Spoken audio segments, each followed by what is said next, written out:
স্বাভাবিকভাবে নিয়েন না। জনগণের ক্ষোভ বুঝবার চেষ্টা করেন। একজন জনগণের ক্ষোভ বুঝে নাই, দিল্লিতে গিয়ে বসে আছে, দিল্লিও নিবে না। দিল্লির এত জায়গা নাই যে এইখানে বসে আকাম যারা করবেন সবাই নিয়ে ওই দেশে বসে খাওয়াই পরে পালবে। আপনারা একটু এই তার কবরের সামনে যান, দেখবেন যে শত শত মানুষ দাঁড়িয়ে আছে, কান্না করছে।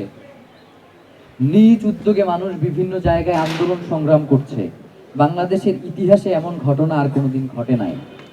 রাজনৈতিক দলগুলোকে বলি, নির্বাচন তো করবেন, ক্ষমতায় তো যাবেন, জনগণরে নিয়ে যান, জনগণরে ছাইরা যাইয়েন না।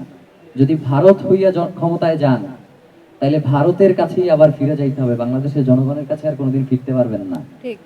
কথাগুলো খুব স্বাভাবিকভাবে নিয়েন না। জনগণের ক্ষোভ বুঝবার চেষ্টা করেন। একজন জনগণের ক্ষোভ বুঝে নাই, দিল্লিতে গিয়ে বসে আছে, দিল্লিও নিবে না। দিল্লির এত জায়গা নাই যে এইখানে বসে আকাম যারা করবেন সবাই নিয়ে ওই দেশে বসে খাওয়াই পরে পালবে।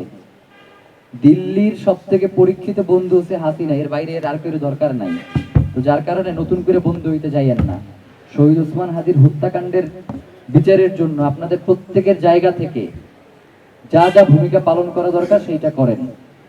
রাজনৈতিক দলগুলা আমাদের কাছে প্রত্যাশা করে যে আমরা তাদের কাছে চিঠি নিয়ে যাব, তাদের কাছে বার্তা নিয়ে যাব, এরপরে তারা তার বিচারের দাবিতে সচেষ্ট হবে।